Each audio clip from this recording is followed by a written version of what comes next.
Hey guys, welcome to another Wednesday with Wilson, where I'll give you an encouraging, motivational, inspirational message to help you get through the rest of your week. So this week in Bible study, one of the things that me and my group talked about was about the story of Adam and Eve, and how in chapter 2, God gave them instruction. God gave Adam instruction, telling Adam basically, you can eat of all the fruits in this garden from every tree except the tree of knowledge. That was in chapter 2. By chapter 3, Adam and Eve done sinned. They done failed the test. They done ate, right? And so in chapter 3, verse 9, God asked Adam a question. He says, where are you? And Adam says, I heard you. I heard you coming. So I hid because I'm naked. And then God says, who told you you're naked? And Adam does what many of us do. He started playing the blame game. He never answered the question, who told you was naked? He went straight for, well, the woman you sent me. So basically, in other words, that's your fault that I know this, right? And so after God does his judgment, and after God basically, now we have child labor pains. You know, you got to work for your food and all that. Now that we got past that part, God does something in verse 21 of chapter 3. He gets some animal skin and he makes a coat and clothes them with animal skin. That stood out to me. And I've read that story so many times, but the fact that he clothed them didn't stick out to me. And so when God asked Adam, he said, where are you? He was not asking him about a geographical location. But God was asking Adam, where are you in relation to me? Where are you at right now? And when he asked Adam, where are you? It was a perfect time for Adam to confess. But Adam didn't do that. Adam was so ready to blame Eve and to even God, basically, right? He wasn't ready to confess it. He never really came out and just said, you know what, I ate. You gave me the instruction. I disobeyed you, and I ate from that fruit, from that tree, right?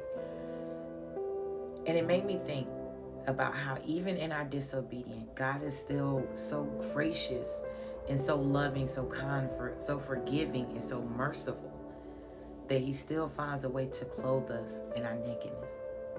And Adam wasn't just naked physically, because when you're naked physically, you're exposed, like everybody can see everything.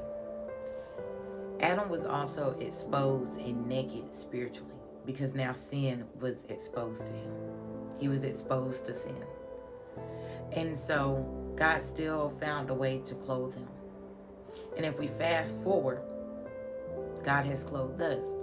Because even in the midst of our sin, God gave us Jesus to die on the cross for us, for our sins, to clothe us, right?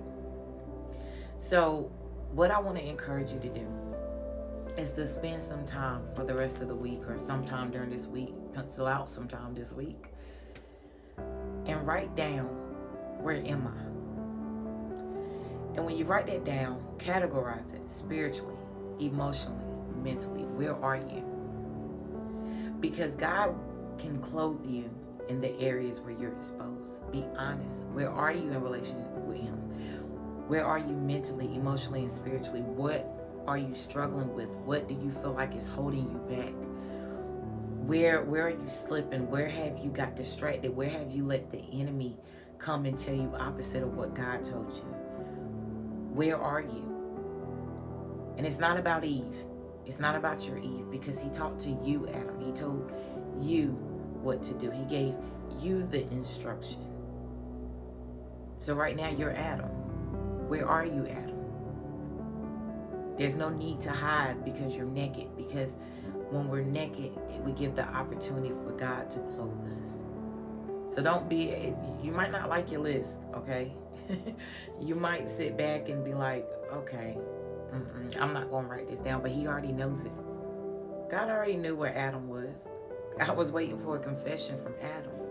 So he's waiting for your confession to tell him what areas of your life you need him to clothe you in. Because there's something about confessing. There's something about letting God into your most vulnerable spots, to your most exposed places, where God really can do a wonderful work. And you will come out better, and you will be clothed in a much better garment than you are right now. So don't be afraid to just let it all out to God. Do a self-evaluation, a self-check. Make yourself accountable, like, God, this is where I am. I am struggling in this particular area of my life. I worry too much. My health is declining. Or, I'm stressing over my job. I'm struggling on how to stay committed to you. Just tell him. And let God do what God do best and clothe you in a way that only God can do it. Be blessed. Be encouraged. I love you.